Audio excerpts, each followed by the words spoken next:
Bien-aimés dans le Seigneur, nous vous saluons dans le précieux et merveilleux nom de notre Seigneur et Sauveur Jésus-Christ. Amen. Ce soir, c'est une grâce et faveur que le Seigneur nous accorde de pouvoir nous rassembler dans la communion autour de sa parole. Et nous croyons que nul ne vient dans sa présence et rentre tel qu'il était venu. Puisse le Seigneur bénir nos bien-aimés qui sont connectés en ligne. Et nous prions que cette réunion soit bénie de sa part. Que le nom de notre Seigneur soit exalté. Amen. Nous allons louer notre Dieu avec quelques cantiques à la gloire de son Saint-Nom. Nous chantons le 99, page 30, comme une terre altérée, soupire après l'eau du ciel.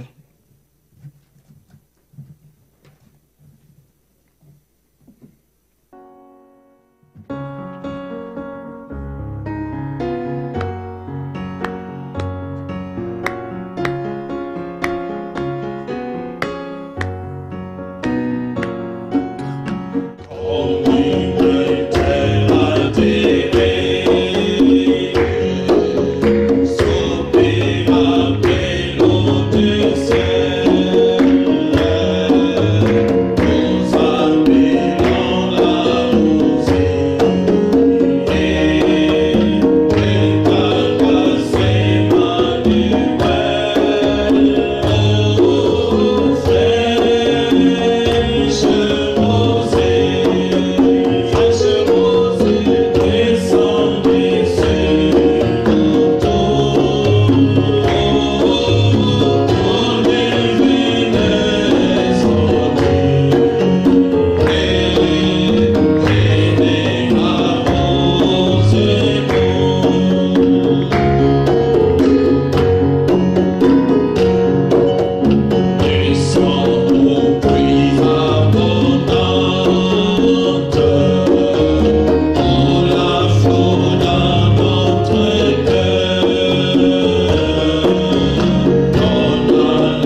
Gloire soit rendue à notre Dieu.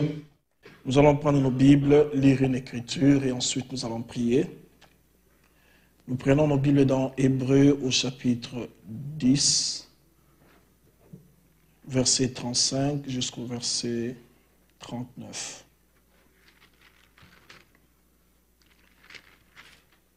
Hébreux chapitre 10, verset 35 jusqu'au verset 39. Nous lisons l'Écriture.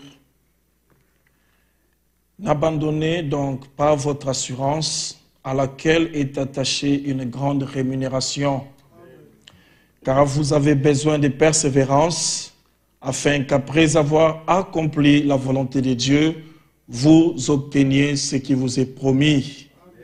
Encore un peu de temps, celui qui doit venir viendra, et il ne tardera pas. Et mon juste vivra par la foi. Mais s'il se retire, mon âme ne prend pas plaisir en lui.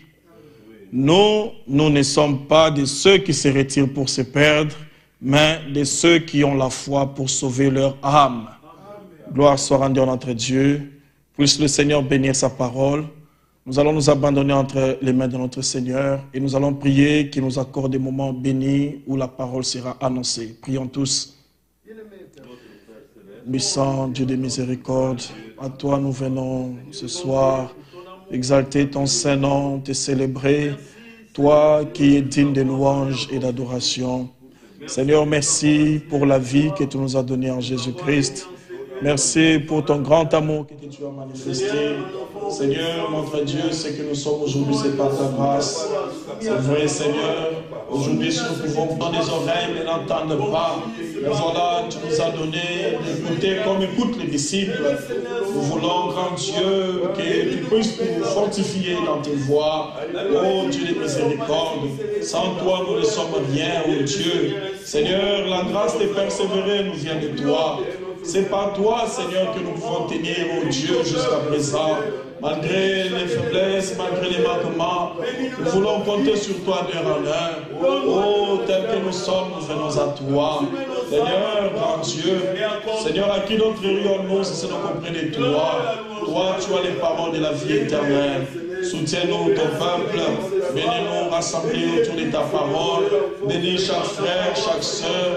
Nous prions, Seigneur, que toi, tu puisses, Seigneur, par ta main puissante, oh, te saisir de tout et chacun de nous et nous donner la vie selon ta parole.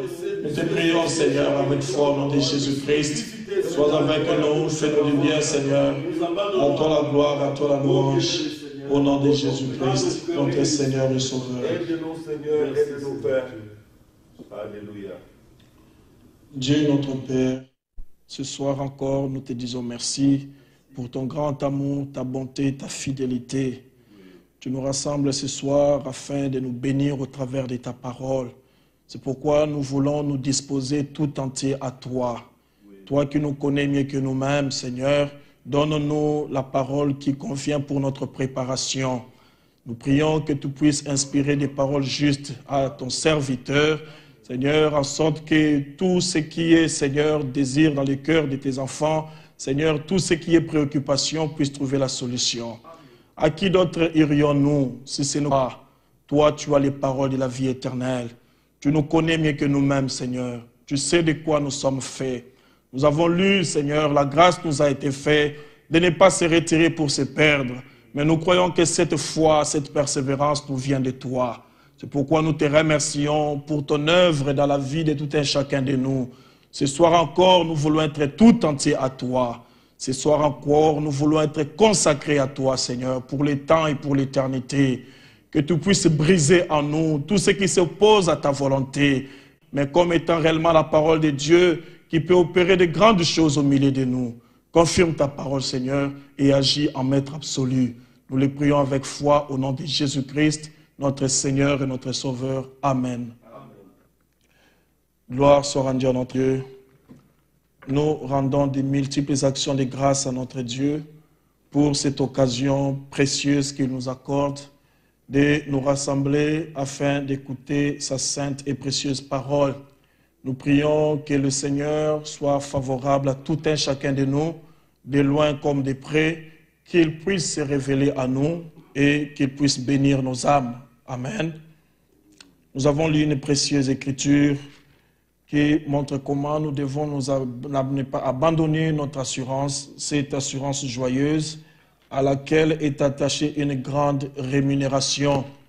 La Bible le dit même dans le chapitre suivant que celui qui s'approche de Dieu, il doit croire que Dieu existe et qu'il est le rémunérateur de ceux qui le cherchent. Nul ne vient dans sa présence et rentre tel qu'il était venu. Ainsi, nous avons besoin de persévérer dans les voies du Seigneur. La Bible nous dit, celui qui persévérera jusqu'à la fin, c'est celui-là qui sera sauvé.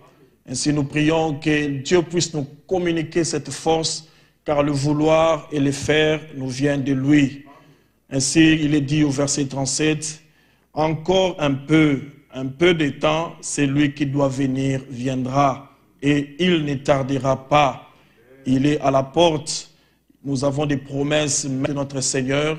Ces promesses nous montrent que réellement il revient bientôt. Alors il est dit que mon juste vivra par la foi. Amen. Alors pour nous les croyants, la victoire qui triomphe du monde, c'est notre foi. Et cette foi n'est pas basée sur les paroles d'un homme, mais cette foi est basée sur la parole précieuse de notre Dieu. Amen. Nous allons voir une écriture dans Philippiens, comment il est écrit à propos de la justification par la foi. Philippiens au 3e chapitre.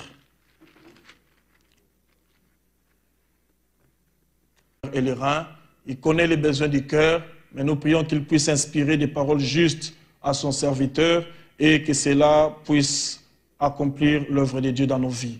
Que Dieu nous bénisse tous. Nous invitons notre frère Félix pour la parole.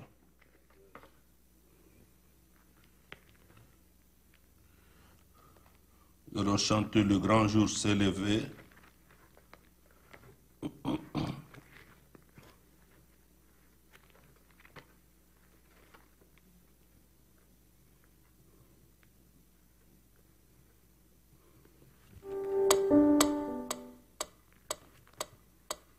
Le numéro 30.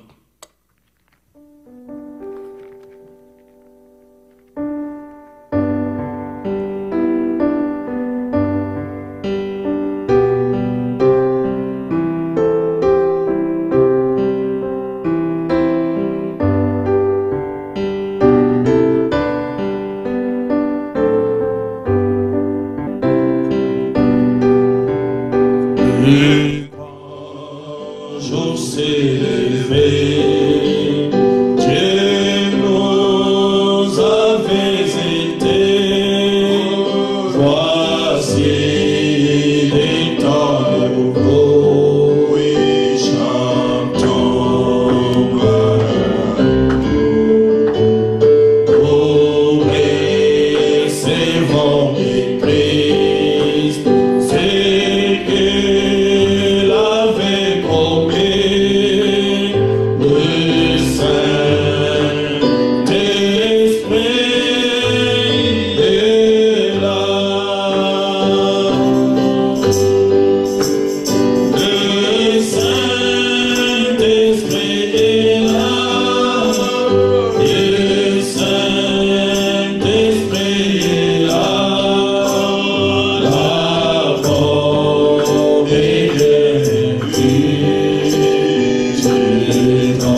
gloire soit rendue à notre grand Dieu qui change les temps et les circonstances et qui dans sa grâce nous a accordé que nous puissions encore aujourd'hui être devant lui pour pouvoir entendre sa voix, sa parole. D'abord, nous recevons ces quelques salutations que j'ai eues par le téléphone, le message des bien-aimés. Nous avons notre sœur Sidé Sambi à Breda, la femme de notre frère Jean Bosco qui nous a salués au nom du Seigneur, et aussi nos bien-aimés frères et serviteurs de Dieu, le frère Bill à Luanda en Angola, et notre frère Jean à Ottawa au Canada. Les bien-aimés nous ont salués au nom du Seigneur, et je crois comme le frère Jean m'a écrit, il est aussi en ligne avec les bien-aimés pour que nous puissions ensemble partager la parole du Seigneur. Que Dieu vous bénisse, bien-aimés. Nous saluons tous nos frères et toutes nos sœurs qui sont en ligne à cette heure, alors que nous inclinons nos cœurs devant notre Dieu et que nous lisons les Saintes, particulièrement ce que nous avons lu dans Hébreux chapitre 10. Hébreux au chapitre 10.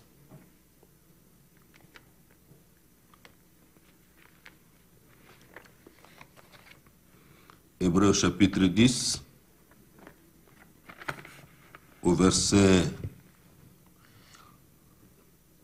35. N'abandonnez donc pas votre assurance, à laquelle est attachée une grande rémunération. L'assurance vient dans notre cœur par la révélation de la parole, de la promesse, de ce que Dieu a fait ou ce que Dieu a promis de faire, ce que le Saint-Esprit a pu déposer dans notre cœur. Et nous le croyons, et à cette assurance est attachée une grande rémunération. Selon que Dieu a déposé cela dans notre cœur, et que cela est conforme réellement à la parole écrite, à la parole de Dieu, parce que tout ce qui est écrit ne peut être anéanti.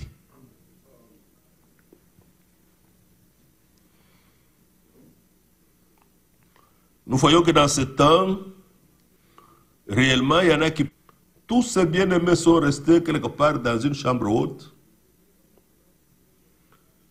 Après un certain nombre de jours, quelqu'un n'a pas dit, frère, c'est vrai, nous croyons, mais je pense que cela a eu lieu, nous pouvons nous lever et partir. Personne ne pouvait oser faire ça. Ce n'était pas ni par une poignée de main, ni par une conviction de notre frère, ça devrait être une expérience. Ils ont persévéré à croire que le Seigneur allait les baptiser de l'Esprit et du feu jusqu'à ce que cela ait été devenu réalité. Vous avez besoin de persévérer afin qu'après avoir accompli la volonté de Dieu, c'est dans cette attente de foi,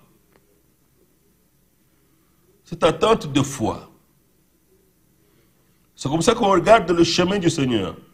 Vous obteniez ce qui vous est promis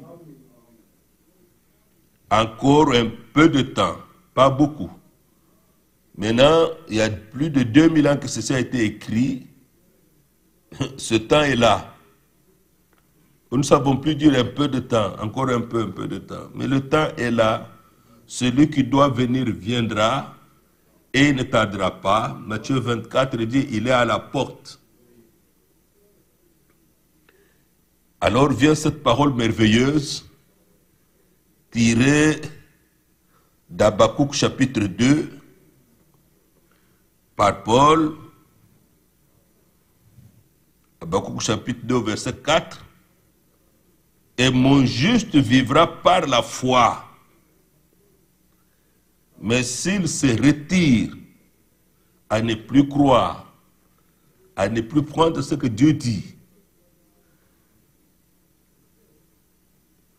mon âme ne prend pas plaisir en lui. J'aimerais pour cela que vous rentriez avec moi dans Habakkuk chapitre 2.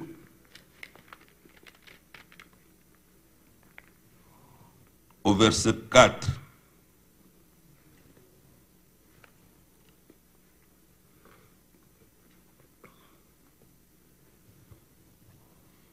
Voici,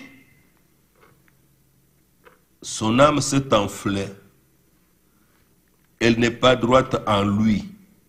Qu'est-ce que c'est que cette façon de faire? Dans Galates au chapitre 3, verset 8,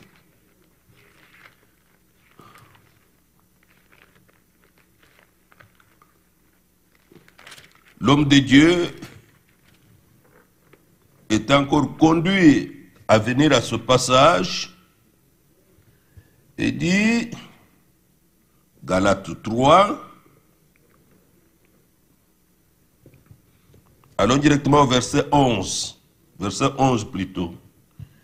Et que nul ne soit justifié devant Dieu par la loi, cela est évident, puisqu'il est dit, le juste vivra par la foi. Ça, c'était le docteur Paul. Dans Hébreu, comme c'était un rapport avec les choses qui doivent arriver, c'était le prophète Paul. Et dans Romains 1, c'était l'apôtre. C'était l'apôtre. En apportant l'évangile. Mais comment a-t-il pu être conduit de cette manière? Nous insistons que dans les choses qui doivent bientôt arriver, Dieu va mettre en lumière et amener à maturité la semence que nous avons reçue. La semence que nous avons reçue. Mais si ce n'est pas la même semence de l'évangile apostolique, comme cela a été apporté par nos pères dans la foi, il est pratiquement impossible d'attendre les mêmes résultats.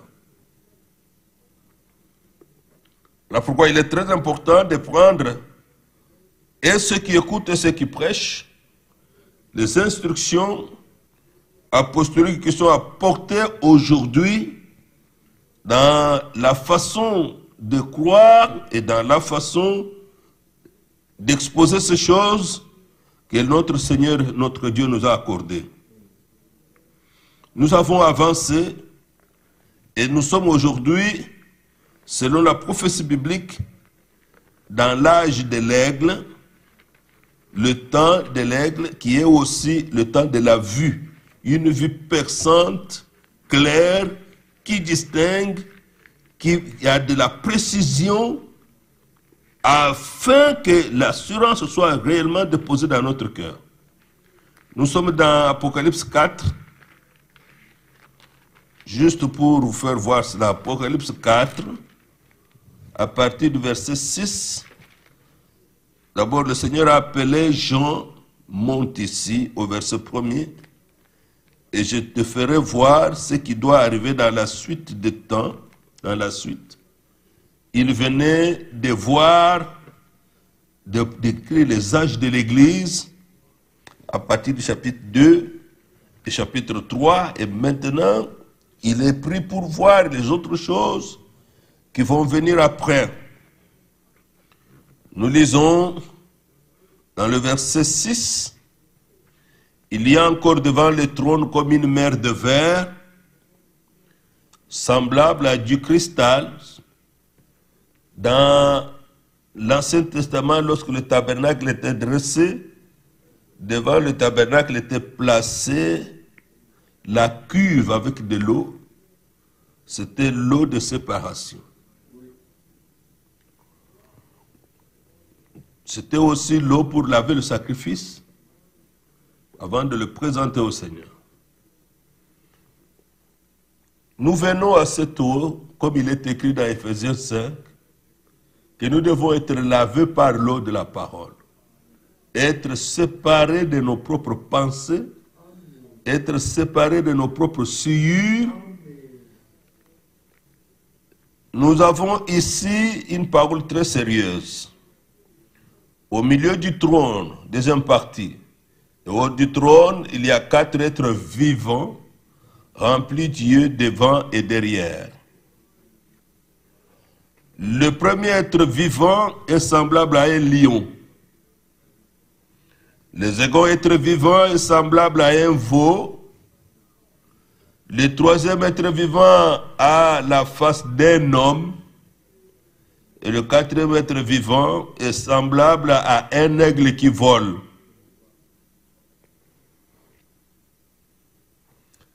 C'est sérieux parce que le premier âge, deuxième âge, troisième âge correspondent à l'être vivant comme un lion. Dans le commencement de l'Église, l'évangile était pur. La parole était prêchée dans toute sa pureté. Nous avons pu remarquer qu'il n'y avait pas de position entre Pierre et Matthieu lorsqu'il a parlé à Pentecôte qu'il faut se faire baptiser au nom de Jésus-Christ.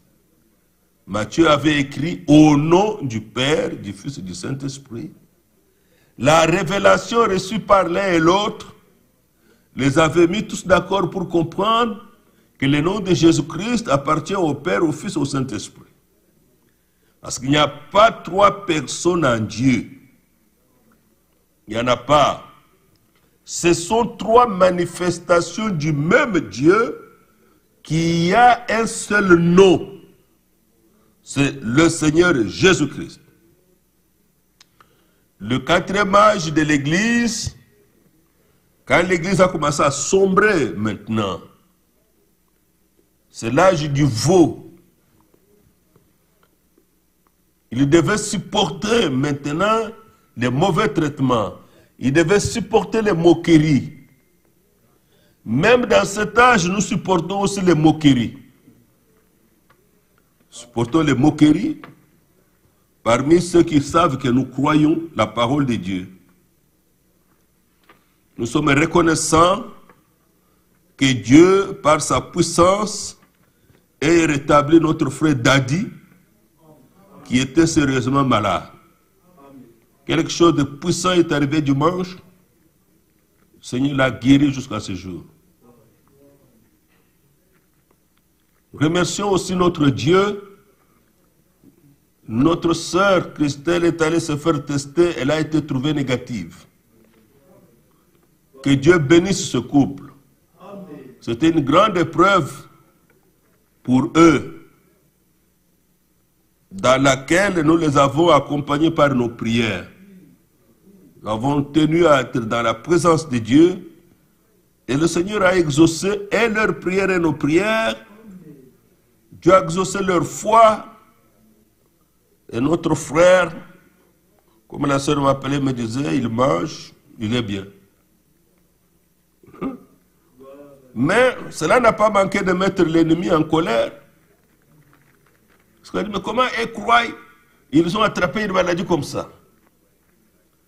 Mais c'est justement la raison pour prouver que nous prions, nous croyons. C'est-à-dire que l'ennemi ne peut pas nous laisser tranquilles. L'ennemi n'attaquera pas ceux qui sont de son camp. Il ne peut pas les mettre en difficulté pour quelle raison? Il ne le fera pas. Mais c'est justement lorsque vous croyez réellement la parole de Dieu que l'ennemi viendra contre vous. L'ennemi viendra contre vous. Et même s'il soulève les moqueurs,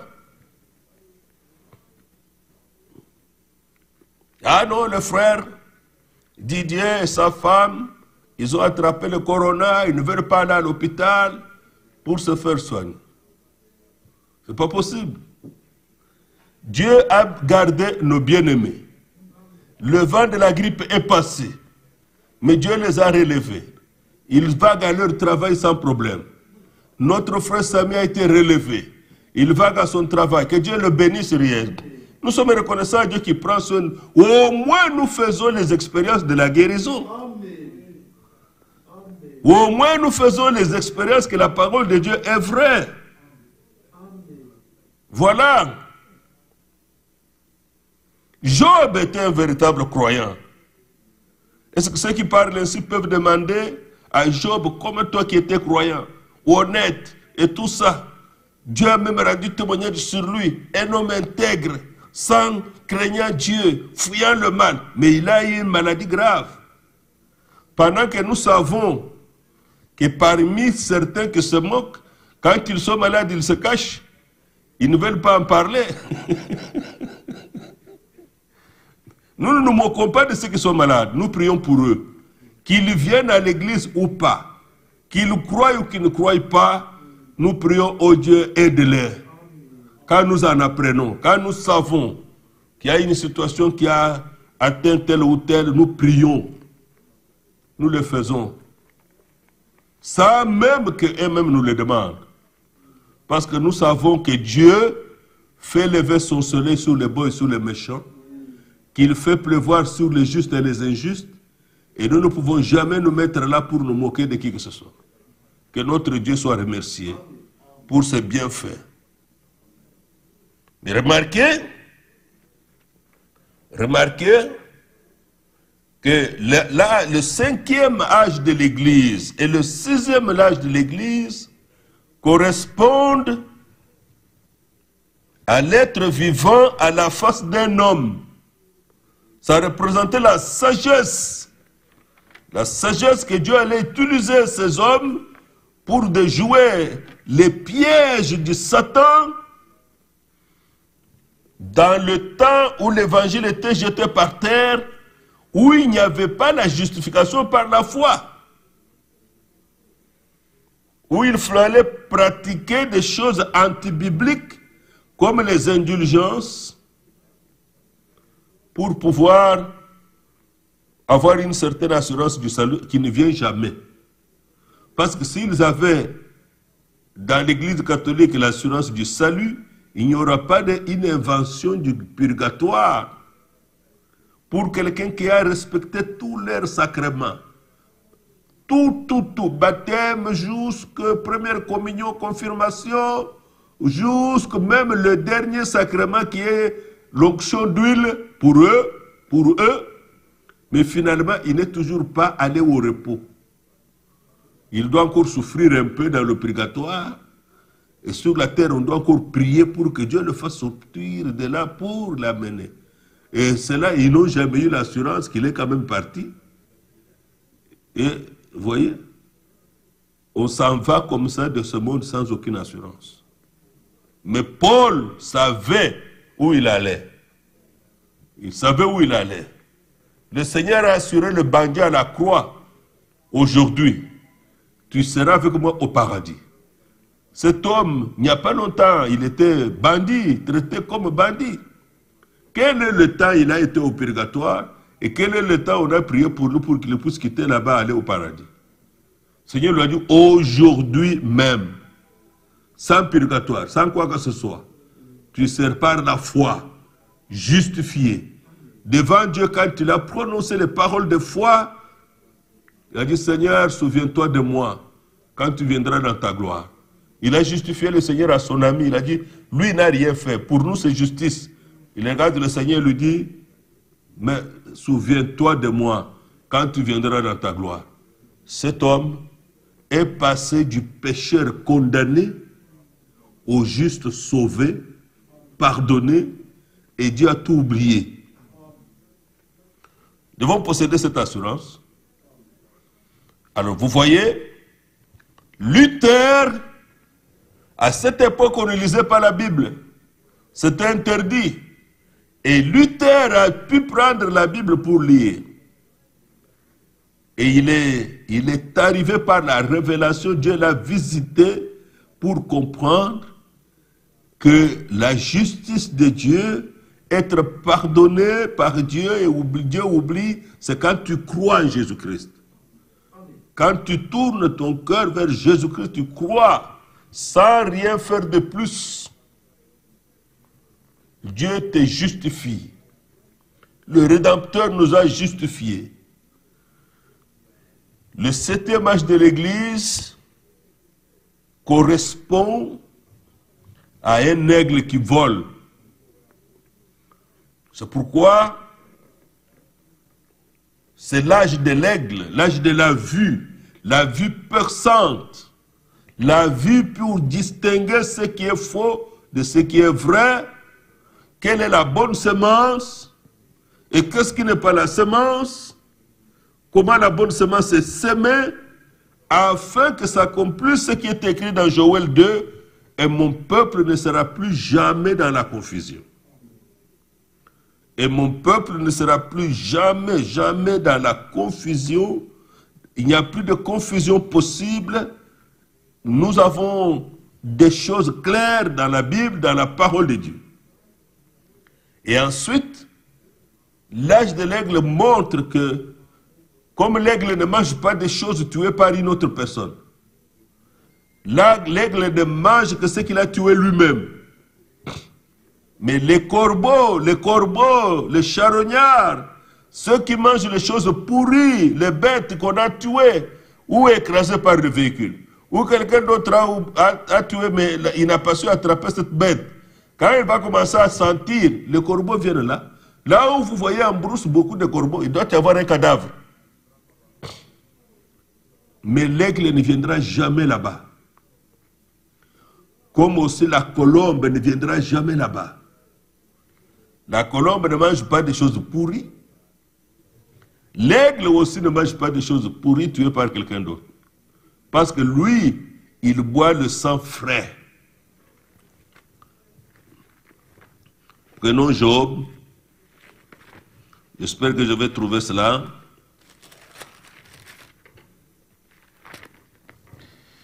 Job.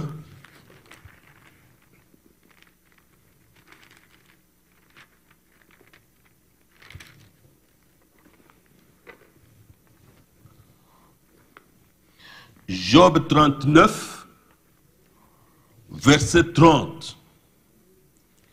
Est-ce par ton ordre que l'aigle s'élève et qu'il place son nid sur les hauteurs?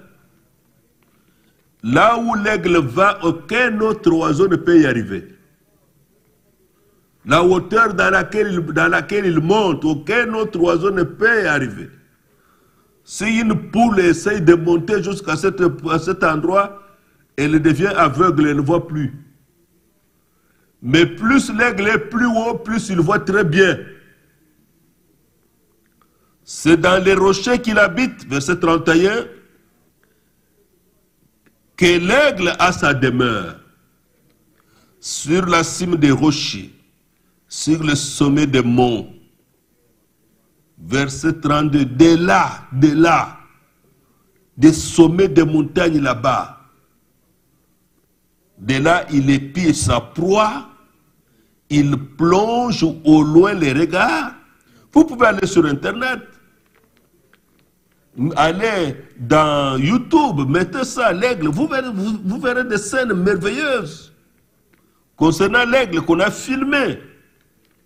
Verset 33, ces petits boivent le sang.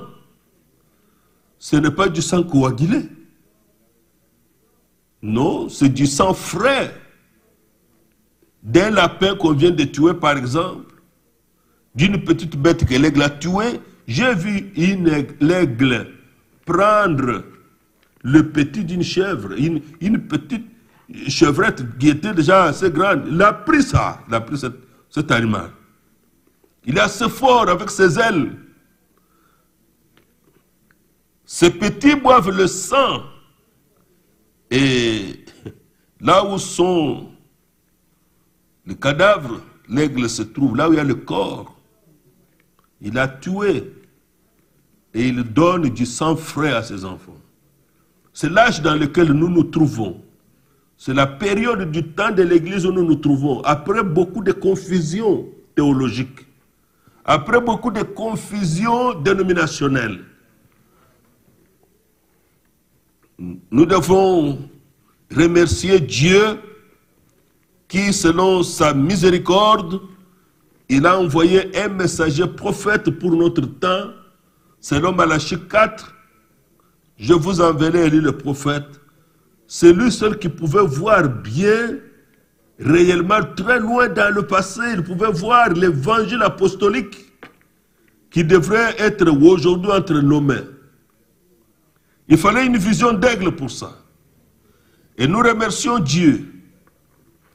Lorsque le messager, le frère Branham, a eu la vision de cet ange qui devrait le rencontrer en Arizona, où on lui a donné le message après pour rentrer ouvrir les 7 sceaux, pour l'ouverture plutôt de 7 sceaux. Il dit, cette expérience m'a beaucoup secoué. C'est la deuxième fois que j'avais cette expérience. Ce que j'ai ressenti, c'est lorsque j'étais en Suisse, lorsque j'ai vu la vision de l'aigle allemand. La mission, bien-aimés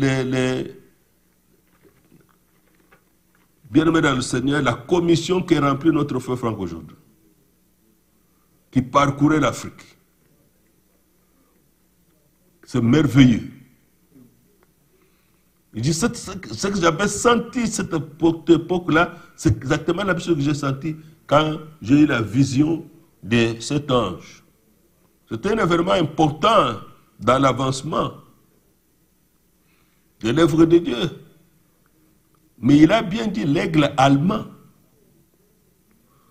C'est pourquoi nous avons un enseignement biblique de fidélité et de prudence.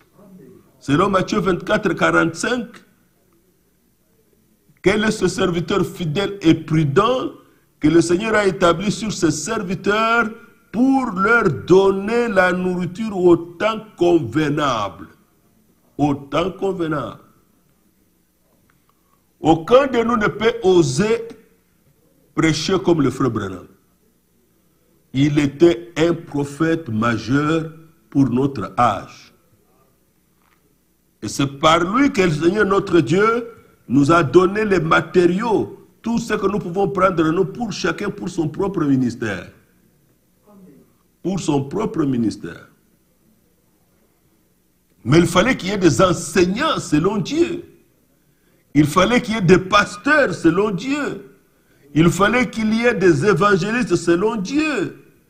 Et il fallait qu'il y ait des prophètes dans le corps de Christ, 5 ministères, selon Dieu. Il fallait qu'il y ait des docteurs selon Dieu. Des apôtres selon Dieu. Et là, nous comprenons de quoi il s'agit. L'âge de l'œil, l'âge de la vue, une vue claire des choses. Prenons dans Apocalypse 19, verset 10.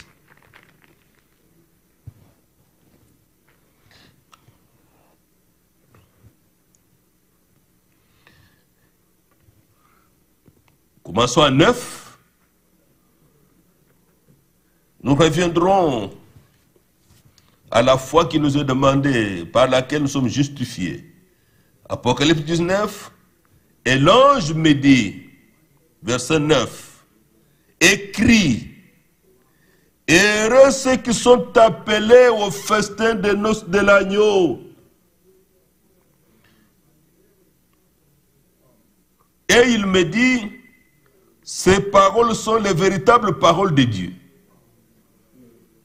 Que Dieu soit remercié, nous avons déjà cette invitation.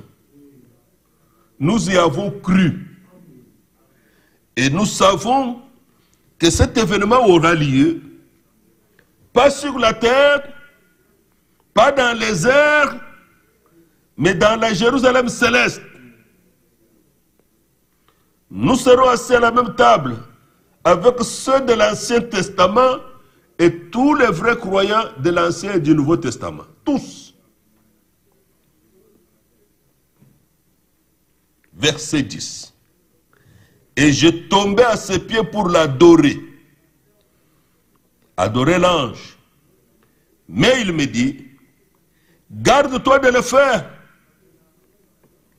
Ce messager céleste ne pouvait pas recevoir l'honneur qui est dû à notre Seigneur. Pierre l'a fait quand il est arrivé chez Corneille.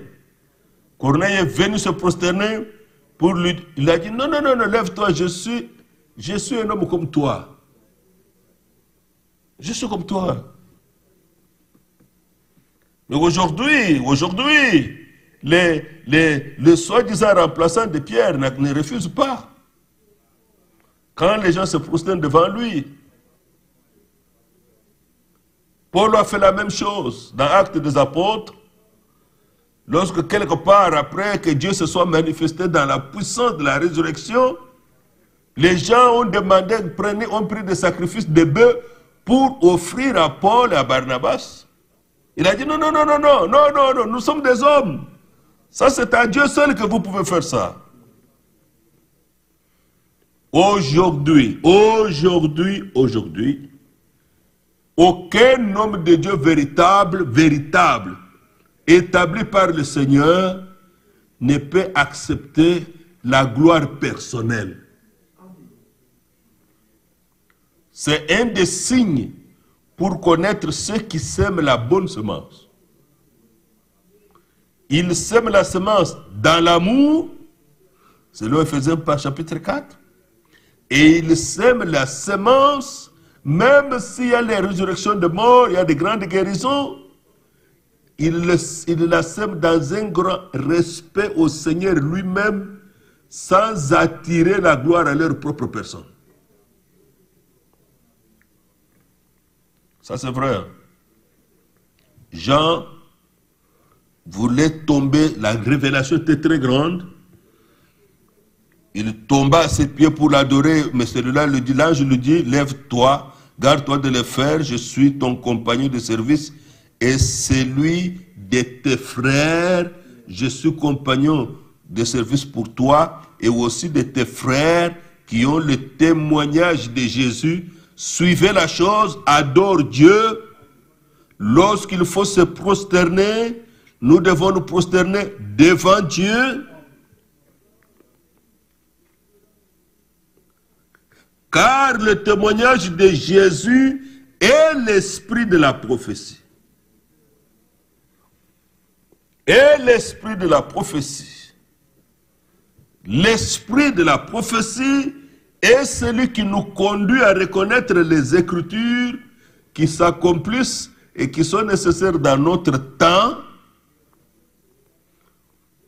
Car c'est comme ça que cela a eu lieu dès le commencement. Nous avons des instructions très importantes que le Seigneur a données, et particulièrement à ceux qui apportent la parole de Dieu. Je voudrais vous lire dans Christ est révélé dans sa parole, dans sa propre parole. Dans sa propre parole. J'ai lu ceci. Et ceci est adressé aux croyants bibliques. Ceux qui croient bibliquement. Cela est adressé aux serviteurs de Dieu qui prêchent bibliquement. Qui prêchent avec la Bible le message du temps de la fin. Le message biblique du temps de la fin. Qui apportent ces révélations selon la Bible.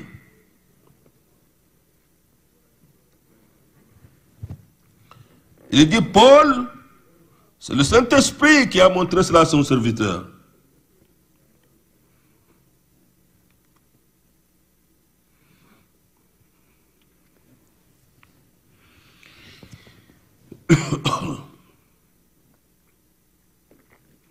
Paul incitait Timothée à étudier les Écritures.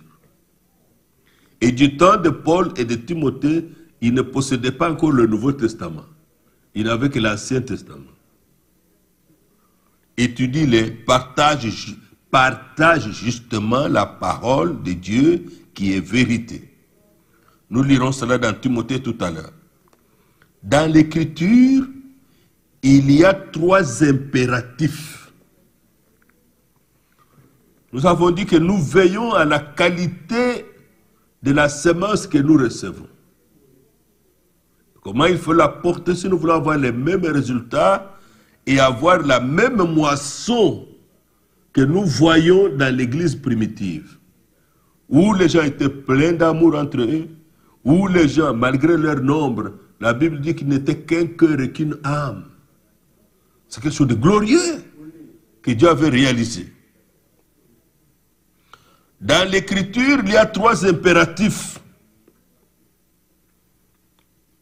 Ce qui est dit dans cette prédication. Lorsque vous employez la parole de Dieu, il y a 3 choses que vous ne devez pas faire, que vous ne devez pas faire.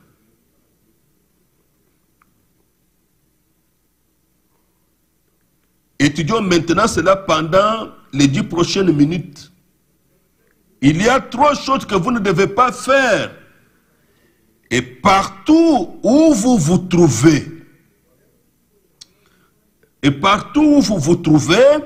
dans tout le pays, assurez-vous de bien ancrer ceci dans votre pensée si vous n'avez pas de stylo.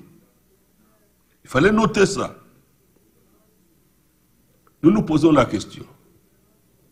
De tous ceux qui croient au ministère prophétique que Dieu a envoyé, est-ce qu'on a cru ça?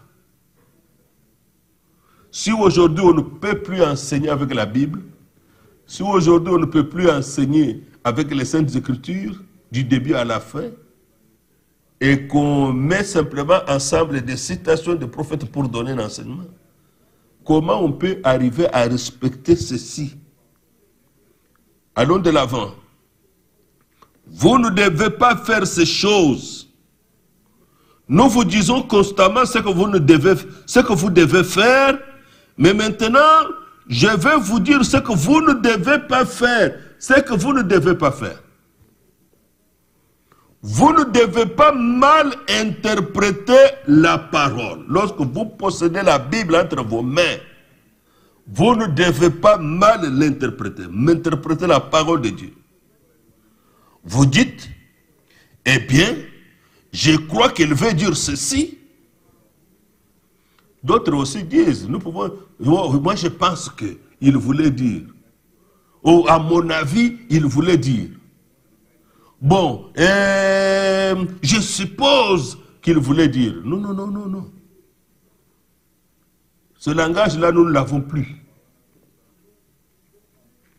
Si nous possédons l'assurance que nous avons entendue, de la parole reçue, nous disons des choses assurées qui sont dans la Bible. Parce que toute écriture est inspirée de Dieu.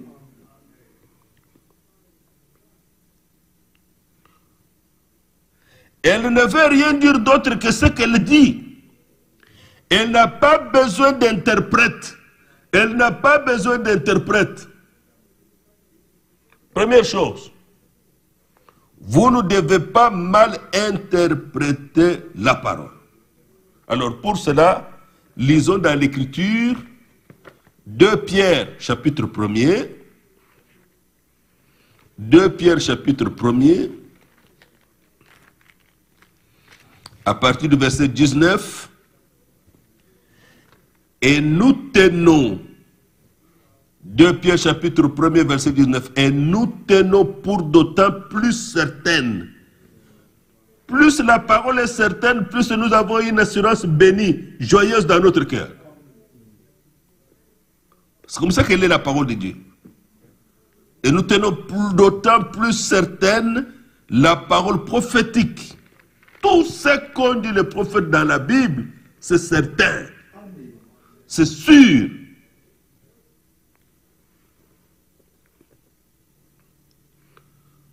La parole prophétique à laquelle vous faites bien de prêter attention. Le Saint-Esprit dit, vous faites bien d'y prêter attention. Gloire au Seigneur. Gloire au Seigneur. C'est comme ça que nous découvrons dans l'Écriture les événements modernes, mais rendus clairs par la prophétie. Des choses qui se passent, mais qui sont déjà rendues claires dans l'Écriture. Comme le réchauffement de la terre, dans Ésaïe 30. C'était déjà annoncé. Que le soleil brillera, chauffera plus. Mais à quelle période? Quand le Seigneur guérira la plaie de son peuple. Israël est redevenu dans sa patrie. Ils étaient dispersés. Et le soleil a commencé à chauffer. C'est éclairé, cet événement. Le retour d'Israël est éclairé dans la parole de Dieu. C'est dans le temps, ce temps, que le soleil a commencé à chauffer. On commence à parler du réchauffement climatique. Dieu l'avait déjà dit dans Ésaïe 30. À laquelle vous faites bien de prêter attention, donc la parole prophétique, comme à une lampe qui brille dans un lieu obscur, jusqu'à ce que le jour vienne apparaître et que l'étoile du matin se lève dans vos cœurs. Verset 20, sachant tout d'abord vous-même qu'aucune prophétie de l'Écriture ne peut être un objet d'interprétation particulière. Lorsque nous la méditons, nous la lisons, nous ne l'interprétons pas, nous ne nous y donnons pas une signification. Non.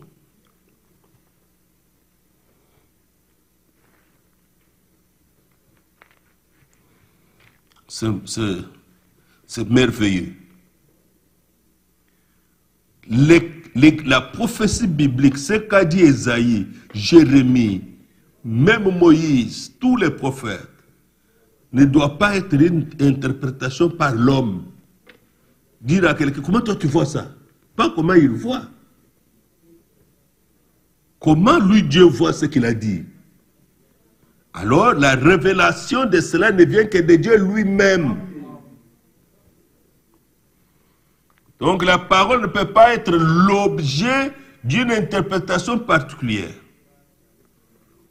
Où nous avons vu les gens prendre les choses qui sont dites dans Apocalypse 9. J'ai entendu même un prêtre catholique sur Internet prendre ça aussi. C'est pas possible. Ces événements d'Apocalypse 9 s'accompliront après l'enlèvement, après que le Seigneur soit revenu. Mais ce n'est pas maintenant. Verset 21. Car ce n'est pas par une volonté d'homme qu'une prophétie a jamais été apportée. Ce n'est pas un homme qui avait poussé Isaïe à le dire. Ni Malachie a annoncé la venue d'Élie le prophète. Pour que ce soit interprété par quelqu'un disant que Élie là, c'était Jean-Baptiste seulement. Non. Il y a deux mouvements dans Malachie 4, 5 à 6. Il ramène le cœur des pères aux enfants. Cela a eu lieu au temps de Jean-Baptiste. Et il ramène le cœur des enfants à leur père, c'est maintenant avant l'enlèvement.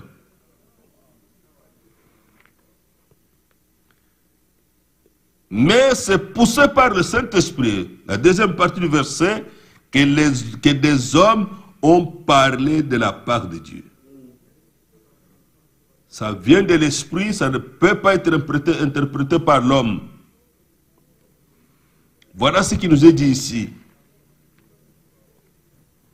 Donc, premier point, vous ne devez pas mal interpréter la parole. Deuxième point qu'il dit ici, vous ne devez pas placer la parole au mauvais endroit. Vous lisez une écriture, vous la placez au mauvais endroit. Ce n'est pas possible. Ça va produire quelque chose de faux. Et nous continuons, et vous ne devez pas disloquer la parole. La parole est un tout. La parole est un plan. C'est comme si dans une maison, vous savez bien que si vous prenez cette porte, ça vous amène à tel endroit.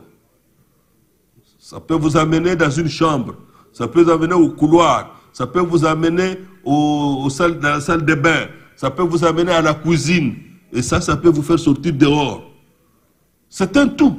La maison, c'est un plan. Et si jamais vous faites une de ces choses, cela met la Bible entière dans la confusion et le chaos. Et c'est ce qui a eu lieu tout au long des âges. Remarquez, Jésus est Dieu sous forme d'homme, ou Dieu en forme humaine. Si vous interprétez mal cela, vous en faites un Dieu issu de 3 personnes. C'est faux. Jésus-Christ était la parole. Si vous interprétez mal cela, vous en faites un Dieu issu de 3 personnes. Ou alors, vous en faites la seconde personne de la divinité. Et en faisant cela, vous gâchez toute l'écriture. Toute l'écriture. Vous n'arriverez jamais nulle part. Elle ne doit donc pas être mal interprétée. Et si vous prenez un certain passage de cette parole, que vous en faites une interprétation, et que vous l'appliquiez à un autre moment, ça veut dire un autre temps, que celui pour lequel il a été prévu, c'est aussi une interprétation incorrecte que vous faites.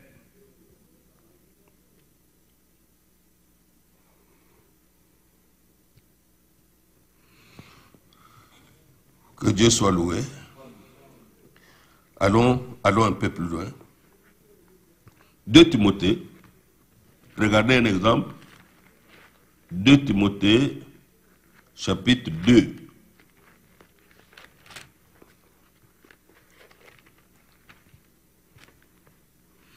« 2 Timothée chapitre 2 au verset 14. Rappelle ces choses en conjurant devant Dieu, donc quelque chose à prendre très au sérieux, qu'on évite les disputes de mots. Parmi les frères, parmi les croyants, qu'on évite les disputes de mots qui ne servent qu'à la ruine de ceux qui écoutent. Efforce-toi de te présenter devant Dieu comme un homme éprouvé, un homme qui a été testé, qui a pris le test, un ouvrier qui n'a point à rougir, qu'on lui prouve maintenant qu'il avait interprété mal la parole, qu'il n'a pas donné la vraie signification, qui n'avait pas indiqué l'événement comme il faut, vous allez rougir. Mais efforce-toi de ne pas être cela. Un ouvrier qui doit rougir, qui dispense, ou qui, une autre version bien dit, qui divise droitement la parole de la vérité. C'est ce qui m'a frappé lorsque vous lisez Habakkuk 2, verset 4. C'est tout un verset. Mais lorsque Paul doit apporter cela dans Romains 1, verset 17, dans Galates 3, verset 11, et dans Hébreux 10, verset 38, il ne prend pas les 2 premiers versets. Il ne les cite même pas. Il dit simplement, le juste vivra par la foi.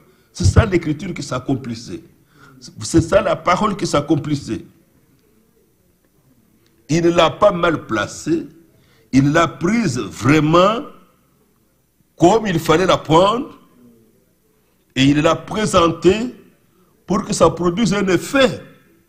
La justice de Dieu lorsque Dieu l'exerce, nous ayant pardonné de nos péchés en Jésus-Christ, Dieu nous place dans la position d'innocent. Le pécheur pardonné, justifié par Dieu, il est placé devant ses yeux innocent.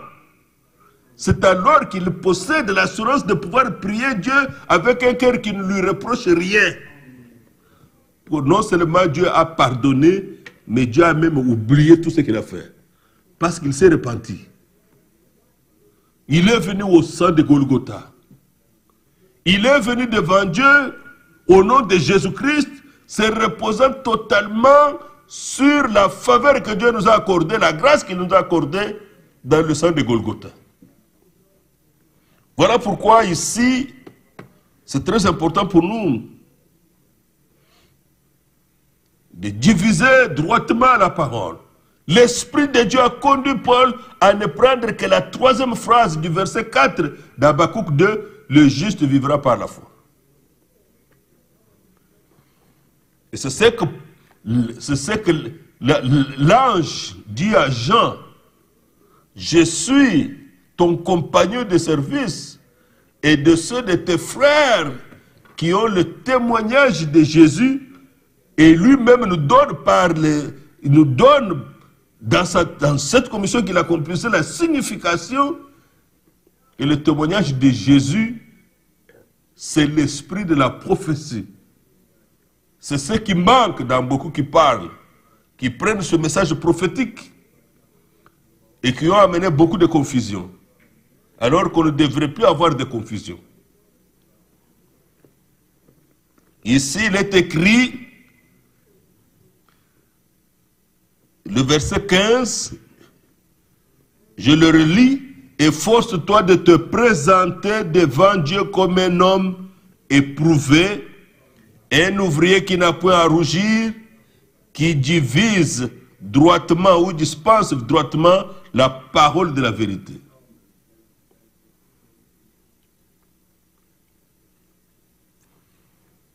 Nous avons déjà vu comment dans Luc 1, verset 17, l'ange Gabriel a aussi divisé droitement la parole de Dieu. Alors qu'il se référait à Malachie 4, 5 à 6, il disait que cet enfant Jean-Baptiste qui naîtra, qui viendra, Zacharie, il ramènera le cœur des pères à leurs enfants. Il ne dit pas la deuxième phrase qui suit, et le cœur des enfants à leur père. Pourquoi? Parce que ça ne s'accomplissait pas au temps de Jean-Baptiste quand il est venu. Au temps de Jean-Baptiste, c'était les pères, ceux ce qui venait encore de l'Ancien Testament, du judaïsme, qui devaient venir dans la foi véritable que Jésus apportait, que Jésus prêchait. Vraiment. Nous l'avons aussi dans Luc chapitre 4, au verset 18, lorsque Jésus a lu la parole d'Ésaïe 61, il arrive là où il est écrit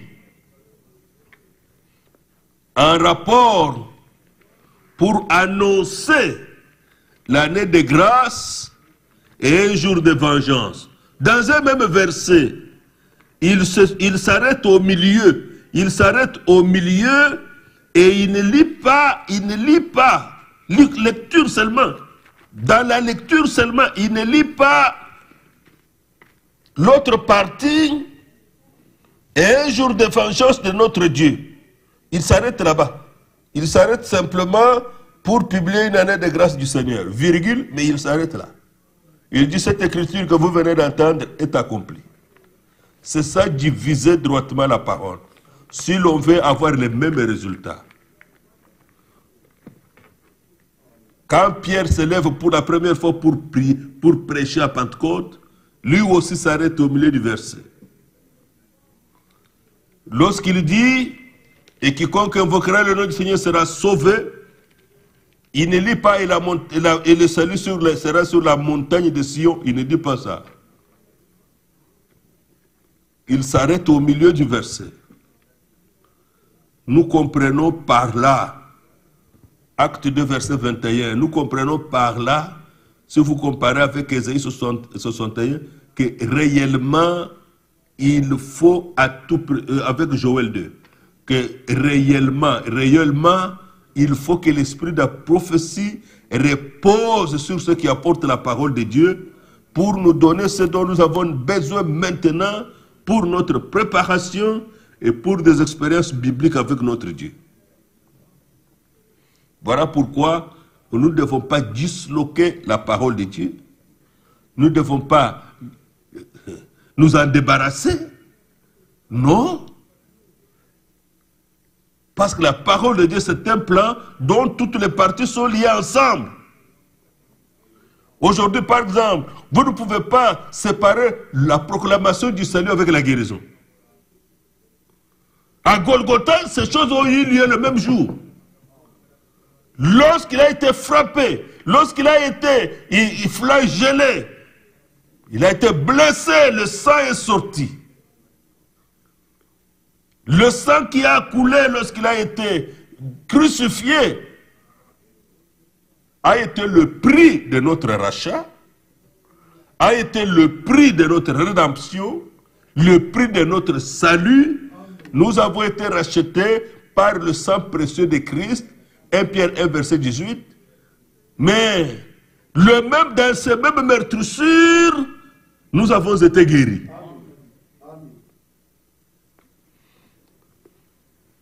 En 58 à Dallas, le frère Frank pose la question à frère Branham. Il donne son propre témoignage. Est-ce que frère Branham, est-ce que je peux aussi prier pour les malades? Il lui dit, frère, quiconque prêche l'évangile peut prier pour les malades. Ce sont des choses qui marchent ensemble.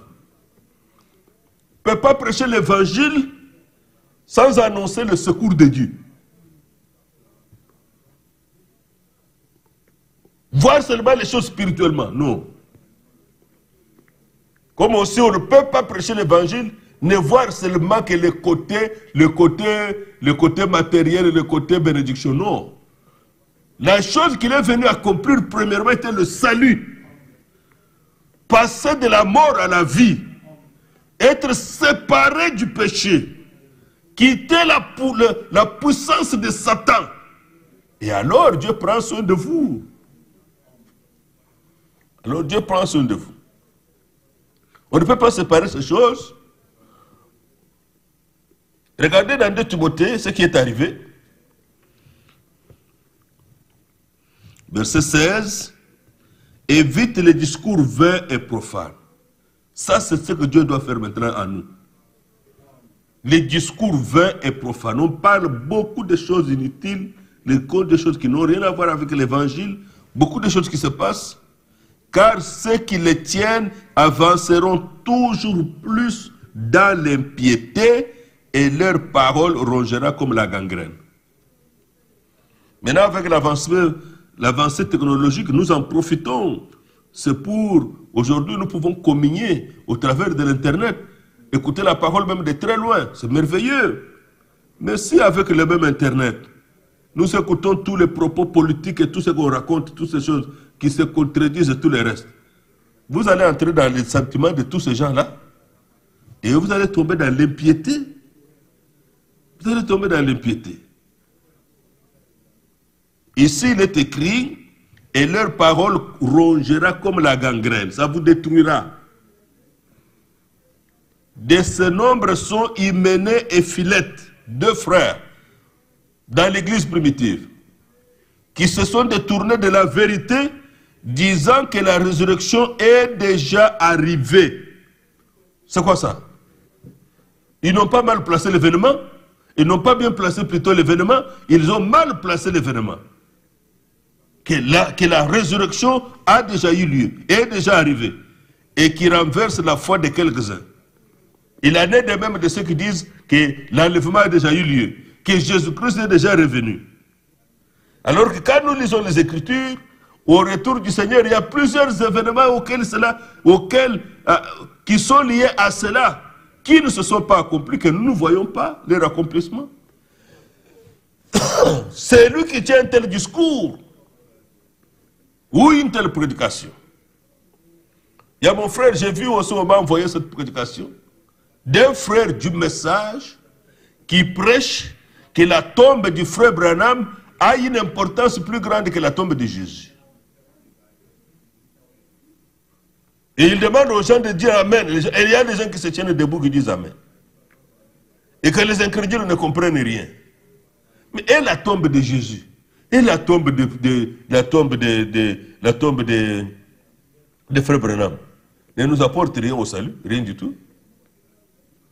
Rien du tout. Nous savons qu'il a été crucifié, qu'il est mort, mais qu'il est ressuscité. C'est Jésus ressuscité que nous marchons avec. C'est la foi dans ce qu'il a accompli à Golgotha que nous sommes sauvés. Amen. Mais la tombe, c'est quoi? Prêcher toute une prédication, exiger des amens pour montrer que la tombe de frère Branham, et ce sont ces choses qui éloignent les gens du message, est plus importante que la tombe de Jésus. Qu'est-ce que vous obtenez si vous allez à la tombe de Jésus? Et ceux qui n'y sont jamais partis, sont-ils sauvés ou ne sont pas sauvés? Sont-ils bénis ou ne sont pas bénis? Nous n'avons plus besoin de confusion.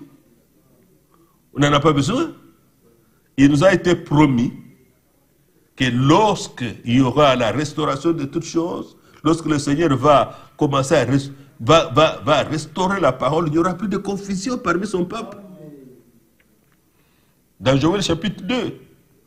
Et ici, ces deux frères ont amené la confusion. Ils ont dit que la résurrection des morts a déjà eu lieu, est déjà arrivée. Comme ceux qui disent que Jésus-Christ est déjà revenu, que l'enlèvement a déjà eu lieu. Et notre est allé même plus loin, il a dit que le millénium est déjà sur la terre. Et le millénium sur la terre, des guerres partout et tout ce qu'on voit. Ce n'est pas possible. Avec les chefs des pays qui décident, qui disent des choses. Quand Christ revient en tant que roi pour régner, tous les petits royaumes tombent. C'est lui seul qui sera le roi des rois, le seigneur des seigneurs. Amen. Ce sont des réalités, ce ne sont pas des doctrines. Alors de ce nombre sont Hyménée et Philette, qui se sont lancés dans les discours vains et profanes, qui se sont détournés de la foi, de la vérité, disant que la résurrection est déjà arrivée et qui renverse la voix de quelques-uns. Voilà ce que nous trouvons dans 2 Timothée chapitre 2 verset 14 au verset 18. Ça a déjà eu lieu dans le temps de l'église primitive et le Seigneur nous en montre aujourd'hui par d'autres exemples ce qui se passe en ce temps. Mais regardez que le trône est gardé par le lion, le veau, l'être vivant comme avec la face d'un homme et l'être vivant avec la face d'un aigle. Ce sont les protecteurs, les gardiens du trône de Dieu. C'est la même chose que Matthieu, Luc, Marc, Jean, ces 4 évangiles protègent les actes des apôtres. C'est très important. Lorsque vous allez dans l'Ancien Testament, lorsqu'on dressait le tabernacle et que Israël s'arrêtait, il y avait toujours autour du tabernacle, de l'arche, il y avait toujours 3 tribus. À l'est, 3 tribus à l'ouest, 3 tribus au nord, 3 tribus au sud. Ce qui faisait 12 tribus, ils gardaient l'arche. Et dans l'arche, il y avait les tables de la loi. Dans l'arche, il y avait la manne qui n'avait pas pourri. Et dans l'arche, il y avait le bâton d'Aaron qui avait fleuri, qui était la confirmation que Dieu avait donnée. Ce sont eux qui protégeaient l'arche. Aujourd'hui, nous tenons là, avec la Bible, avec la révélation, tout ces choses. Protéger. Regardez, Matthieu, Marc, Luc et Jean protègent les actes des apôtres. Vous ne pouvez pas toucher quelque chose dans les actes des apôtres sans voir ce que le Seigneur a déjà dit de cela. dans les 4 évangiles, comme par exemple sur le Saint-Esprit. C'est merveilleux. C'est merveilleux. Et si bien aimé dans le Seigneur, c'était des instructions claires pour apporter la parole aujourd'hui. Et nous voulons comprendre. Nous avons lu dans Philippiens chapitre 3, auquel mon frère s'est référé. Philippiens chapitre 3, regardez. Nous avons lu dans Hébreux 10, le juste vivra par la foi. Mais Paul dit ceci. Paul dit ceci.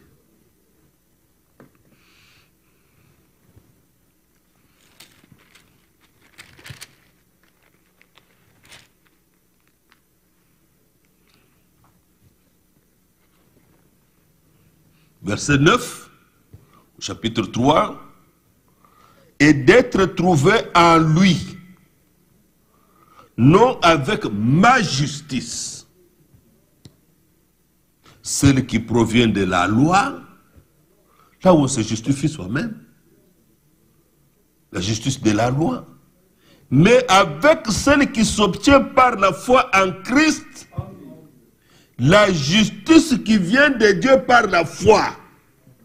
C'est une expérience glorieuse qui laisse votre cœur en paix, qui donne votre cœur l'assurance dans la présence de Dieu. C'est ce qui fait que le croyant qui peut encore recevoir de Dieu la repentance doit remercier Dieu. Doit remercier Dieu. Lorsque le Saint-Esprit pousse le croyant à se repentir devant le trône de grâce de notre Dieu, il doit remercier Dieu. Parce que cet événement, cette chose, l'amène dans une situation qu'il peut se ressentir. Un fardeau doit quitter son cœur. Cet homme est en paix avec Dieu.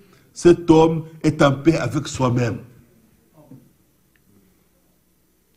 C'est pourquoi il est très important dans la repentance d'être sincère avec Dieu profondément. Parce que Dieu sonde les cœurs et les reins.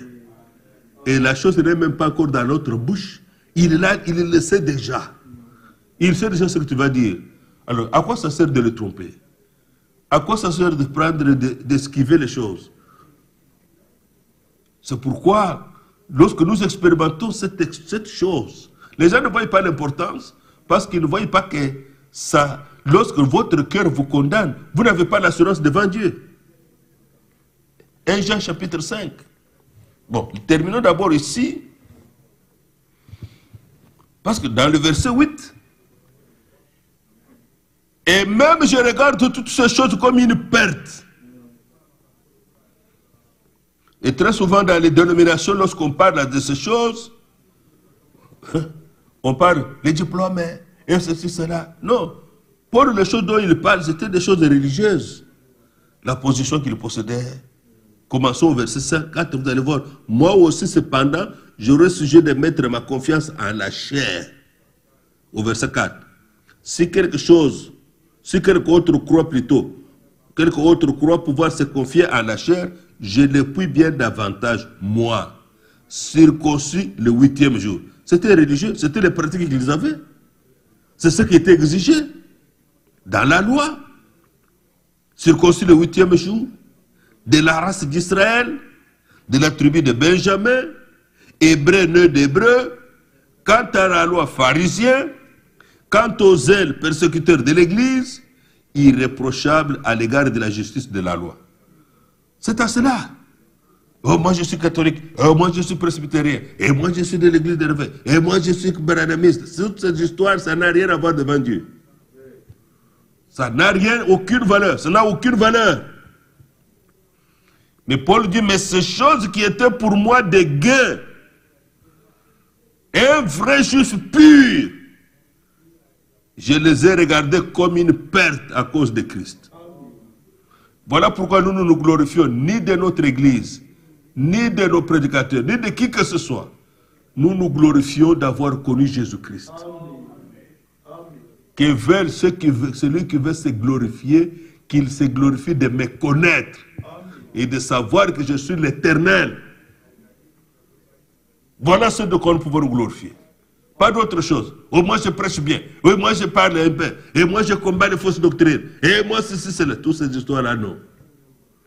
Nous avons les richesses incompréhensibles de Christ qu'il faut prêcher. Dites simplement la vérité avec amour. Celui qui devrait être corrigé sera corrigé.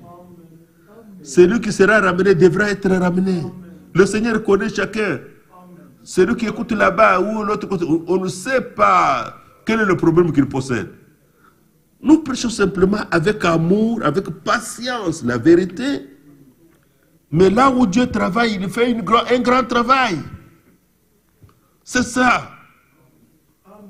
C'est ça. Le frère Branham ne s'est pas occupé comment le message ira dans le monde entier. Il lui a été dit ce message ira dans le monde entier. Il ne s'est pas occupé de savoir comment ça ira dans le monde entier. Après l'ouverture de Sceaux, il n'a plus voyagé dans le monde. Il n'a plus prêché. Il n'a pas prêché de grandes prédications dans le monde. Il a prêché l'évangile, il a fait l'évangélisation. Il priait pour les malades. Mais maintenant, la substance du message est prêchée. L'appel à sortir est prêché. La préparation est prêchée. La séparation de tout ce qui n'est pas la parole de Dieu est prêchée. Et le peuple de Dieu est appelé à être en contact avec son Dieu. Venir tous sous une seule tête, qui est Jésus-Christ le Seigneur. Alors Paul dit, mais ces choses qui étaient pour moi, verset 7, des gains, je les ai regardées comme une perte à cause de Christ. On s'efface soi-même. On enlève les galons. On enlève les galons. On n'en a pas besoin devant le Seigneur. Bien-aimés dans le Seigneur, c'est merveilleux. Lorsque nous lisons Apocalypse 4 où nous étions, regardez, nous allons terminer maintenant. Apocalypse 4, ça c'est puissant, ça c'est merveilleux. Apocalypse 4. Nous avons lu jusqu'au verset 7. Verset 8. Les 4 êtres vivants ont chacun 6 ailes et ils sont remplis d'yeux tout autour. 6 ailes, ça nous rappelle Ésaïe chapitre 6. Où Ésaïe a vu la même vision. Une vision semblable. Ils sont remplis d'yeux tout autour et au-dedans. Ils ne cessent de dire jour et nuit, Saint, Saint, Saint est le Seigneur Dieu, le Tout-Puissant, qui était, qui est et qui vient. Quand les êtres vivants, les chérubins, rendent gloire et honneur et action de grâce à celui qui est assis sur le trône, à celui qui vit au siècle des siècles,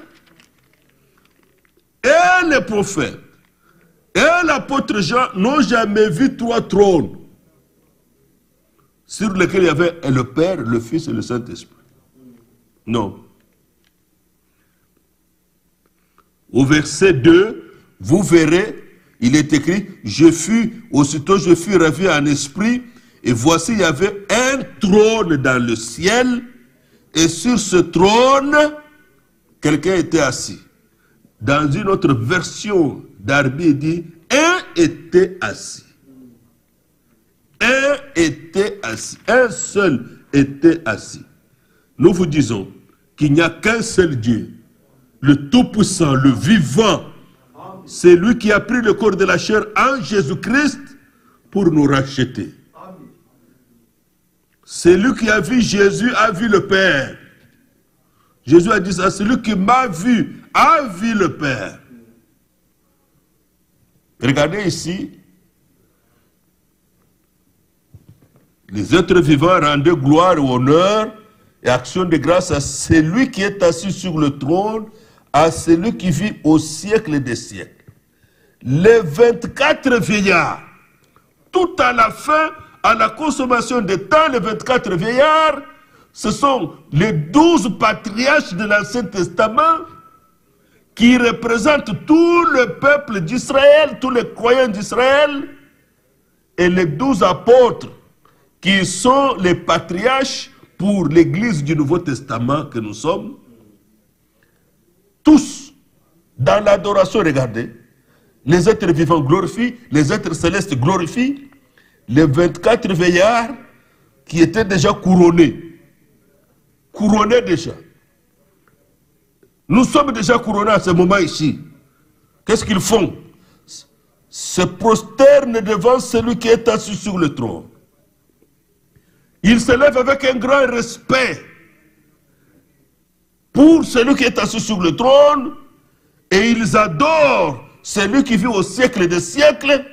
J'ai toujours prié que nous comprenions ce que c'est que l'adoration. Le sentiment qui devrait nous animer lorsque nous adorons le Dieu vivant.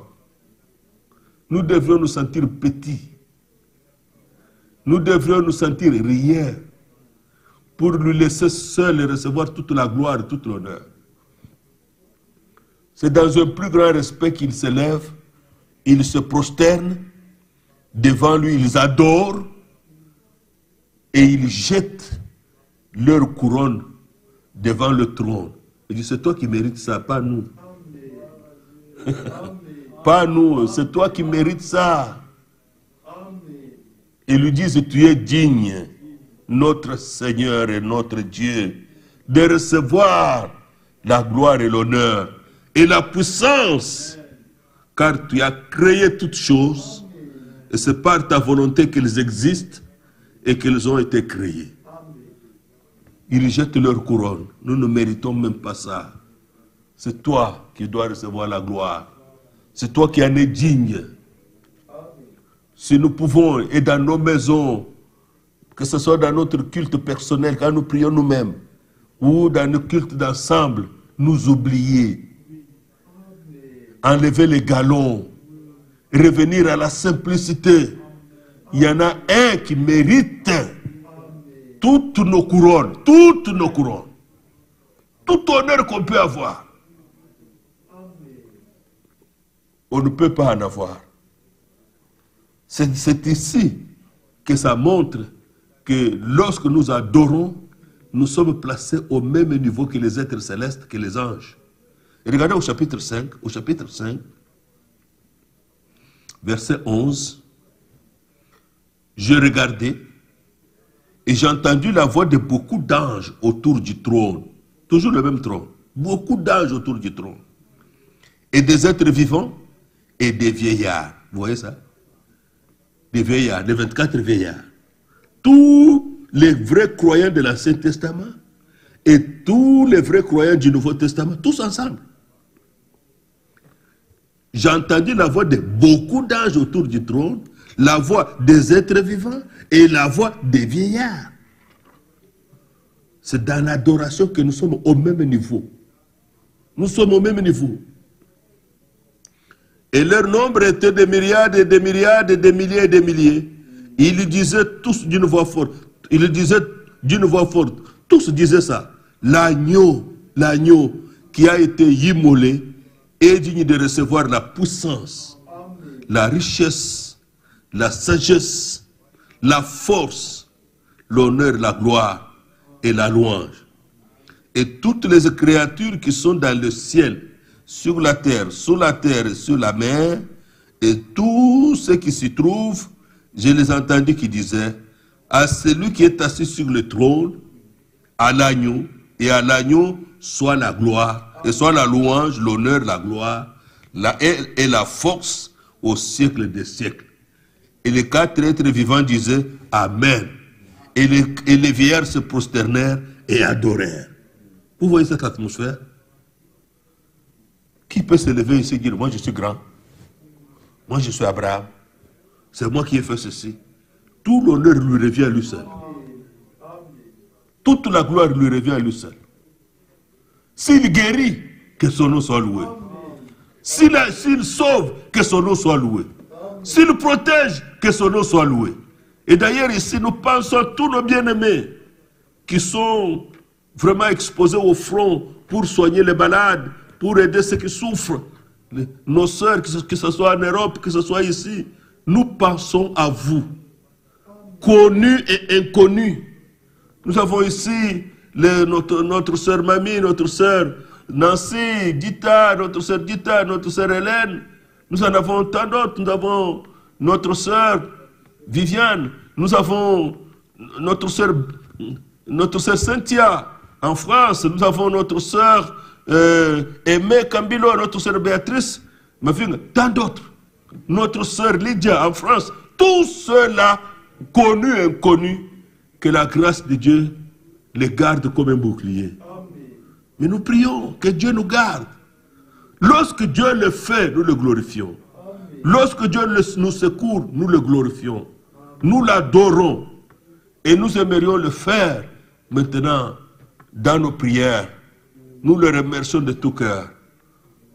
Bien-aimé dans le Seigneur, Dieu doit être adoré en esprit et en vérité. Pour ce qu'il a fait pour nous dans cet âge, pour ce qu'il a fait pour nous à Golgotha, pour nous avoir donné de Saintes Écritures, la révélation que Dieu a donnée pour aujourd'hui. Nous le remercions, nous lui sommes très reconnaissants. Nous voulons maintenant l'adorer par un chant.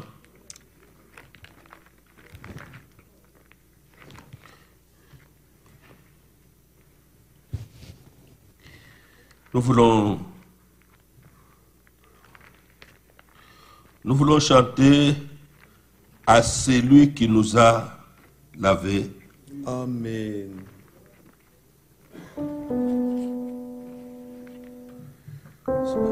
Le 771.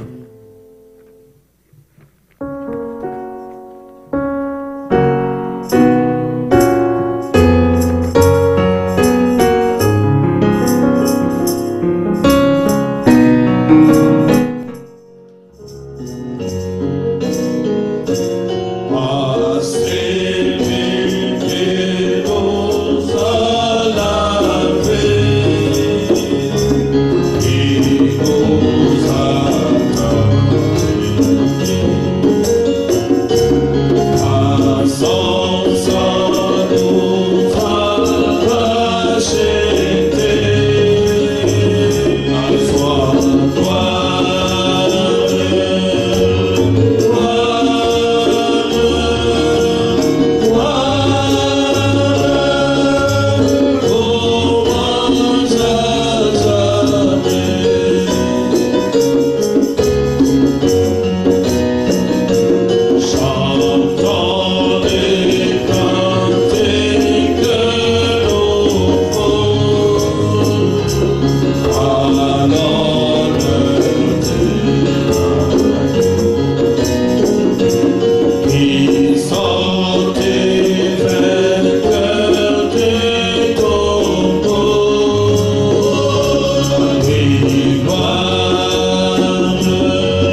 Élevons nos voix, remercions notre Dieu, qu'il nous garde loin des discussions vaines et profanes, des discours vains et profanes, mais que ce soit le temps où il garde nos pas dans sa parole, que nous soyons sous l'influence de la révélation du Saint-Esprit, que jamais nous puissions interpréter quoi que ce soit de ce qu'il a dit. Que tous les serviteurs de Dieu, que lui-même s'est choisi, puissent être maintenus vraiment sous l'esprit de la prophétie qui est le témoignage de Jésus. Prions Dieu. Bien-aimé Seigneur, nous venons à toi, notre Père Céleste. Dieu de grâce, nous te demandons que nous puissions obtenir le même résultat qu'au commencement. Et c'est pour cela, bien-aimé Seigneur, que toi-même nous fasses vraiment cet accord à ton conseil, que nous voyons ce que les prophètes ont vu, que nous voyons ce que les apôtres ont vu, que nous voyons ce qu'ils ont cru, et que nous puissions, comme les apôtres, diviser droitement la parole, comme le Seigneur l'a fait, comme l'ange Gabriel l'a fait, afin de posséder d'avoir à la fin le même résultat, la même moisson. Un peuple plein d'amour, un peuple plein de vie, un peuple prêt pour toi, bien Seigneur. Oh Dieu, donne-nous la grâce de t'adorer à l'esprit en vérité. Dépouiller de tout pouvoir personnel, dépouiller, oh Dieu tout-puissant, de toute cette opinion personnelle. Nous voulons, bien-aimé Seigneur, nous voulons t'adorer, toi le grand Dieu. Nous voulons te glorifier, toi le grand Dieu. Nous voulons élever ton Seigneur, nous voulons te montrer ta face. Bien-aimé Seigneur, toi c'est qui est digne de gloire, d'honneur, de louange, de puissance. La victoire est à toi seul. Grand Dieu merveilleux, qui nous a racheté un grand prix, qui nous a sauvés par grâce, qui a pardonné nos iniquités, nos péchés, nos fautes, nos erreurs, nos manquements, qui nous a justifiés. Oh, bien-aimé Seigneur, nous venons au trône de la grâce.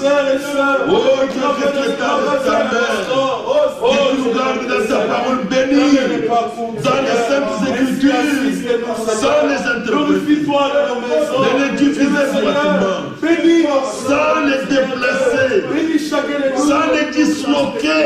Donne-nous cela, bien-aimé Seigneur, de voir clairement le plan, tous tes serviteurs. Oh Dieu Tout-Puissant, en Europe, ici en Afrique, en Amérique, au Canada, tous tes vrais serviteurs, en Asie, bien-aimé Seigneur, que nous puissions, par ta grâce, être maintenus, Seigneur. Oh Dieu Tout-Puissant, notre Père bien-aimé, sous l'inspiration véritable du Saint-Esprit, l'esprit de la prophétie, pour les interpréter par nous-mêmes. Accorde ta grâce, bien-aimé Seigneur. Nous te prions pour tous nos bien-aimés qui s'exposent dans les magasins, dans les milieux publics pour le travail, dans les hôpitaux, nos soeurs, les frères qui sont, Seigneur, infirmiers, ou infirmiers, ou les médecins, nous te demandons, accorde ta protection. Au nom de Jésus-Christ, nous te les confions, bien-aimé Seigneur. Ceux qui travaillent dans les entreprises, qui sont en contact avec les hommes, avec les autres, fais grâce, notre Dieu, dans ce temps de certitude. Nous avons l'assurance en toi Que le nom du Seigneur est une toute forme. Les juges qui sont réfugiés te trouvent en sécurité. Qui mille tombent à ton côté, qui à ta droite sur la bataille. Merci, bien-aimé Sauveur, bien-aimé Seigneur, pour ta grâce que tu as manifestée, pour notre frère Dadi, pour la famille de nos frères. Seigneur, notre frère Didier et toute sa famille, notre frère Samy et toute sa famille. Merci, bien-aimé Seigneur. Nous croyons que tu veilles sur nous, que tu as manifesté ta grâce. Merci, Père. Merci de le faire encore. Merci de veiller sur nous. Dieu de miséricorde. Bien-aimé Père, bien-aimé Seigneur, nous te remercions. Nous te louons pour ta grâce. Merci pour ta parole qui est la vérité. Merci pour le message biblique du temps de la fin. Et merci pour les instructions précises que tu as données pour savoir prêcher avec cette Bible. Tu as donné à ton serviteur et prophète. Seigneur, les choses que les gens ont mises de côté n'obéissent même plus à cela. Mais nous voulons y obéir par l'Esprit. Car c'est toi qui donnes le vouloir et le faire selon ton bon plaisir. Bien-aimé Seigneur, restaure-nous. Restaure-nous comme était l'Église au commencement. La vie, la puissance, que la victoire de Christ soit manifestée. Nous nous confions en toi, te demandant ton secours. Nous voulons encore nous retrouver ici, t'adorer en esprit et en vérité. Ô Dieu des cieux, dans toutes les nations, inspire les dirigeants, même ici, afin que notre Dieu, nous puissions encore retourner ensemble à ton œuvre. Bien-aimé Père, nous te rendons honneur et gloire. Merci pour ton soutien. Merci pour tes soins paternels. Merci pour le rachat, la rédemption, notre Père Céleste. Merci pour la patience que tu nous donnes et la grâce que tu fais à nos bien-aimés partout où ils sont, même dans les heures pas tardives, peuvent rester, Seigneur, à l'écoute de ta parole. Bénis au-delà de toute mesure. Bénis dans le travail. Bénis dans les affaires. Bénis dans les projets. Bénis, Seigneur. Car nous t'avons prié, invoqué, dans le nom de Jésus-Christ, notre Sauveur et notre Seigneur. Amen.